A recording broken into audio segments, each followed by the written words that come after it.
क्या भूकंप इस वक्त जो जानकारी हम आपको दे पा रहे हैं रूस के प्रायद्वीप पर आया, उसका असर कहां तक है? रूस के सुदूर पूर्वी कामचटका प्रायद्वीप में यह 8.8 तीव्रता का शक्तिशाली भूकंप आया, जिसके बाद करीब 4 मीटर ऊंची सुनामी की लहर उठी। इसके कारण लोगों को सुरक्षित स्थानों पर ले जाना पड़ा और इमारतों को नुकसान भी पहुंचा।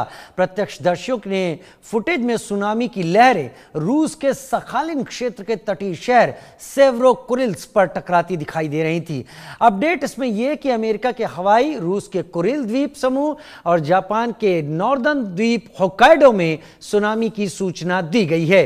मीडिया रिपोर्ट के अनुसार प्रशांत सुनामी चेतावनी केंद्र द्वारा हवाई के सबसे अधिक आबादी वाले द्वीप ओआह के हेलीवा में 4 फीट की सबसे ऊंची लहर दर्ज की गई। कैलिफोर्निया के अधिकारियों ने भी निवासियों को सुनामी के बारे में चेतावनी दी है, क्योंकि रूस में आए इस भूकंप के बाद अमेरिका के पश्चिमी तट पर सुनामी की आशंका है। अमेरिकी राष्ट्रपति डोनाल्ड ट्रंप ने सोशल मीडिया पर कहा, प्रशांत महासागर में आए भीषण भूकंप के कारण हवाई में रहने वालों के लिए सुनामी की चेतावनी जारी की गई है।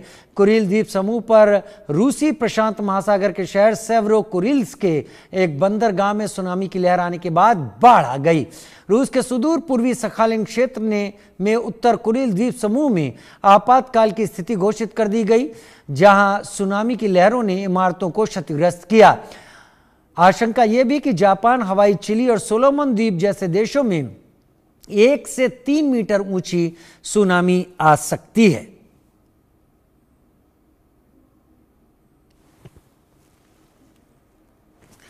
अजय जांडियाल मेरे सहयोगी मेरे साथ इस वक्त जुड़े हुए हैं ज्यादा जानकारी के साथ। अजय, रूस के सुदूर पूर्वी कामचटका में 8.8 तीव्रता का यह भूकंप, अभी कल परसों में ही अरुणाचल में एक भूकंप आया, फिर नेपाल का हिस्सा, फिर नॉर्थ उत्तरी उत्तराखंड, उत्तर प्रदेश, जम्मू कश्मीर या फिर हिमाचल, ये एक सीरीज। और केवल इनको ही नहीं देखे, हम म्यांमार का भी भूकंप याद करें जो 1 हफ्ते पहले आया था। ये भूकंप की एक सीरीज लगातार आती जा रही है। देखिए, बिल्कुल आप ठीक कह रहे हैं राजीव। अगर आप कुछ पन्ने पिछले देखेंगे तो म्यांमार और थाईलैंड में इससे पहले जो विनाशकारी भूकंप जिसे कहा जा रहा है, जिससे जान का नुकसान हुआ, इमारतें टूटी, तमाम जो नुकसान देखा गया वो वहां देखा गया था, थाईलैंड और म्यांमार में। मगर उसके बाद भी अगर आप देखें तो लगभग 50 से ज्यादा भूकंप के झटके अलग अलग देशों में, अलग अलग भारतीय राज्यों में देखे गए हैं। जापान में इससे पहले भी भूकंप देखा गया था, उसका एपिसेंटर जो है वो डीप इनसाइड था और तीव्रता कम थी, 6.3 की थी। इसी तरह से अगर आप देखें तो चीन में भी भूकंप के झटके महसूस किए गए थे। मगर जो अब हुआ है 8.8 का जब भूकंप आया, उस वक्त भी इस चीज को जो है वो चेता दिया गया था कि ये एक बड़ा नुकसान, विनाशकारी नुकसान जो है वो कर सकता है।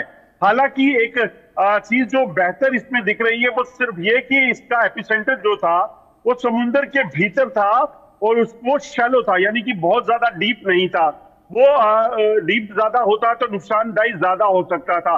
मगर इस भूकंप के कारण भी बताया जा रहा है कि लगभग 4 मीटर ऊंची लहरें समुद्र की देखी जा रही हैं और अलग अलग इलाके जो इससे प्रभावित हैं उसमें जो यूनाइटेड स्टेट के शोर्स हैं, यानी कि वो तटीय इलाके जो यूएस के साथ लगते हैं, इंक्लूडिंग हवाई, कैलिफोर्निया और इसके साथ ओरेगोन ये है, और वाशिंगटन और अलास्का, ये वो इलाके हैं जहां पर इसका काफी असर जो है वो देखा जा रहा है। इसी तरह से रशिया के तटीय इलाके, उनकी बात की जाए तो ये जो हुआ है, जापान की बात की जाए, ये जो हुआ है उसके बाद इस चीज में जो इमीडिएटली भूकंप के दौरान नुकसान होना था वो बेहद ज्यादा नहीं हुआ।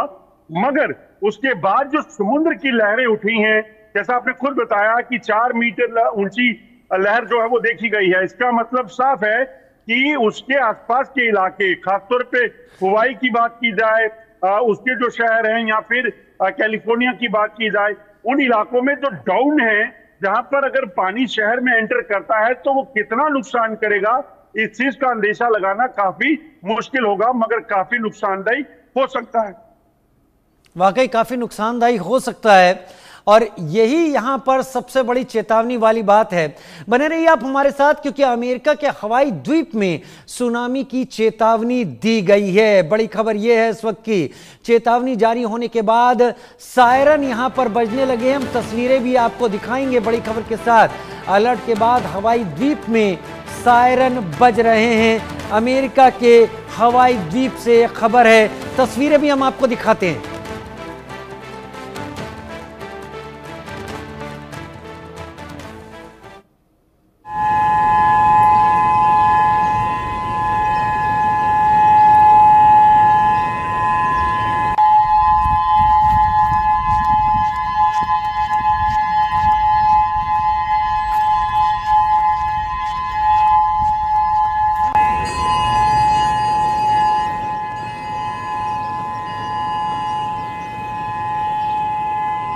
अजय जांड्याल मेरे साथ जुड़े हुए हैं। अजय, 8.8 तीव्रता का भूकंप रूस और अमेरिका के ठीक बीच उस प्रायद्वीपीय इलाके में, ये अगर सुनामी यहां पर जनरेट होती है तो कुछ एक्सपर्ट, मैं इस बारे में क्योंकि ज्यादा नहीं सुनामी को लेकर दर्शकों को समझा सकता, खतरा कब तक बना रह सकता है सुनामी आने का?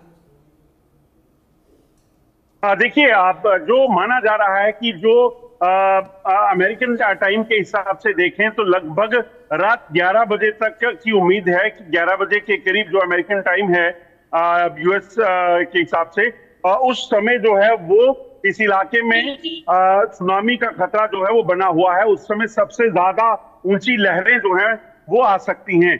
और सबसे ज्यादा दिक्कत यही है क्योंकि रात के समय अगर आप सोचिए कि अगर रात के समय भूकंप के झटकों के बाद लहरें वहां पहुंचती हैं, वो कहां एंटर करेंगी, कितना विनाश करेंगी, ये कहना बहुत मुश्किल हो जाएगा। इसीलिए अगर आप देखें तो एक बड़ा फैसला लिया गया कि 20 लाख के करीब लोग जो हवाई और आसपास के इलाकों से जो है उनको प्लान करने के लिए कहा गया है। 9 लाख की आबादी जो है उसको कहा गया है, जो जापान के शहरों में, अलास्का में या फिर थी, उनको वहां से हटने के लिए कहा गया है। तो ऐसे में कहीं ना कहीं लाखों लोगों को हटाने का मकसद जो है वो यही है कि अगर ये सुनामी जो है वो बेहद ज्यादा खतरनाक भी हो जाए तो कम से कम उन तटीय इलाकों तक ही सीमित रहे जहां पर लोग थे, उनको बचाया जा सके। जो सुनामी है, लहरें जो है वो 4 मीटर से ज्यादा ऊंची होकर वो अगर किसी शहर के भीतर घुस जाएंगी, उस तरफ कितना नुकसान दे सकती हैं इसका अंदेशा लगाया जा सकता है, क्योंकि काफी आबादी वाले शहर हैं। और दूसरी अहम चीज, जब वहां से इवैक्यूएशन को लेकर जो वार्निंग दी गई थी, उसके बाद एडवाइजरी जब जारी हुई, उसके बाद जो लोगों के निकलने का सिलसिला था, उसके बाद बड़ा क्योस जो है वहां पे बना हुआ है। हालांकि कुछ समय पहले तक कहा जा रहा था कि शायद अब इतने घंटे बीत गए हैं तो ये लहरें जो है वो नहीं आएंगी, मगर जो हवाई में अब तस्वीरें सामने आ रही हैं उसके बाद अब लोगों में डर होने लगा है और इसीलिए शायद लोग जो है वहां से निकलने लगे हैं, इसीलिए वहां पर क्योस जो है वो देखा जा रहा है। बहुत धन्यवाद। मेरे साथ बने रहिए अजय, मेरे साथ आप बने रहिए, लेकिन अपने दर्शकों को हम एक मैप के जरिए इस वक्त दिखाना चाहेंगे कि क्या स्थिति हो सकती है।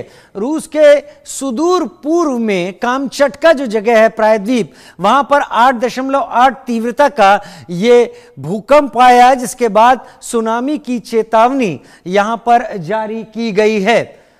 श्रमिकों ने जापान में प्रभावित फुकुशिमा परमाणु ऊर्जा संयंत्र को खाली कर दिया। यह परमाणु संयंत्र 11 मार्च 2011 के भूकंप के बाद एक नया स्थल बन गया था।